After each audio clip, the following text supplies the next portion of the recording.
Not അസാധുവാക്കലിന് എതിരായ പ്രതിഷേധം ശക്തമാകുന്നതിനിടയിൽ സംസ്ഥാന ധനകാര്യമന്ത്രിമാർ പങ്കെടുക്കുന്ന GST കൗൺസിൽ യോഗം ഇന്ന് ദില്ലിയിൽ ആരംഭിക്കും. നോട്ട് അസാധുവാക്കൽ വിഷയം യോഗത്തിന്റെ അജണ്ടയിൽ ഉൾപ്പെടുത്തിയിട്ടില്ലെങ്കിലും കേരളവും പശ്ചിമ ബംഗാളും ഉൾപ്പെടെയുള്ള സംസ്ഥാനങ്ങൾ ഈ വിഷയം യോഗത്തിൽ ഉന്നയിക്കും. നോട്ട് അസാധുവാക്കലിനെ തുടർന്ന് സംസ്ഥാനങ്ങൾക്ക് വലിയ തോതിൽ വരുമാന നഷ്ടം ഉണ്ടാകുന്നതിനെ തുടർന്ന് ഏപ്രിൽ 1 മുതൽ GST നടപ്പിലാക്കാൻ ബുദ്ധിമുട്ടാണെന്ന് പശ്ചിമ ബംഗാൾ ധനകാര്യമന്ത്രി അമിത് മിത്ര വ്യക്തമാക്കിയിട്ടുണ്ട്.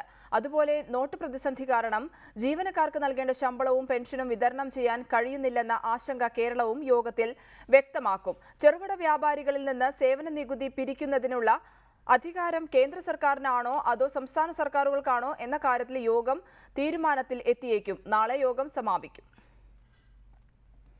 ഇനി ശബരിമല വാർത്തകൾ. ശരണം Sannidhanam brought you by Sabari farm milk. Pandalam ഫാമിലെ ശുദ്ധമായ ശബരി പാലും തൈരും. Sabari farm milk.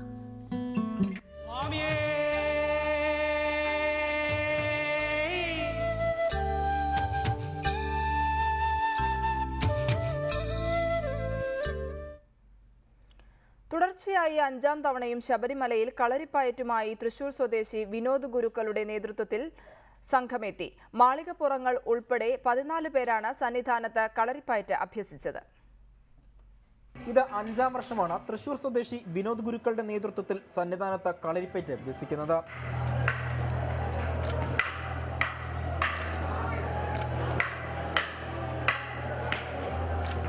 കളരിപ്പയറ്റിലെ വിവിധ അഭ്യാസങ്ങളായ മെയ്വഴക്കം, വാൾപ്പയറ്റ് എന്നിവ സംഘം സന്നിധാനത്ത് അവതരിപ്പിച്ചു.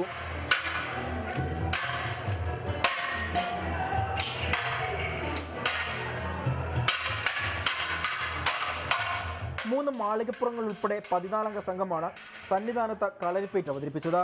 അയ്യപ്പസന്നിധിയിൽ എല്ലാ വർഷവും കളരിപ്പയറ്റ് അവതരിപ്പിക്കാൻ കഴിഞ്ഞത് മഹാഭാഗ്യമായി കരുതുന്നുവെന്ന് വിനോദ് ഗുരുക്കൾ പറഞ്ഞു. ഞാനൊരു അയ്യപ്പഭക്തനാണ്. അപ്പോൾ എനിക്ക് കൂടുതൽ അങ്ങനെ സന്നിധാനത്തിൽ കളരിപ്പയറ്റ് നടത്തണമെന്നൊരു ആഗ്രഹം ഉണ്ടായിരുന്നു.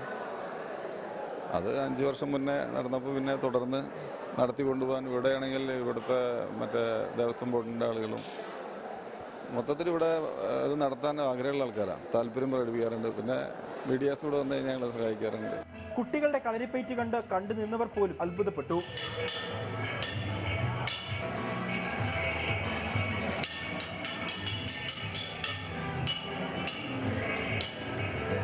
അയ്യപ്പൻ്റെ മുന്നിൽ നിന്ന് ഇങ്ങനെ കളർ ചെയ്യാൻ പറ്റുക എന്നുള്ളൊരു ഭാഗ്യം എനിക്കുണ്ടായി. അപ്പോൾ മാത്രമല്ല ഇത്രയും ജനങ്ങളുടെ മുന്നിൽ നിന്ന് എനിക്ക് കളർ ചെയ്യാൻ പറ്റുന്നു എന്നുള്ള അഭിമാനം കൂടെ ഉണ്ട് എനിക്ക്. റിപ്പോർട്ടർ സന്നിധാനം.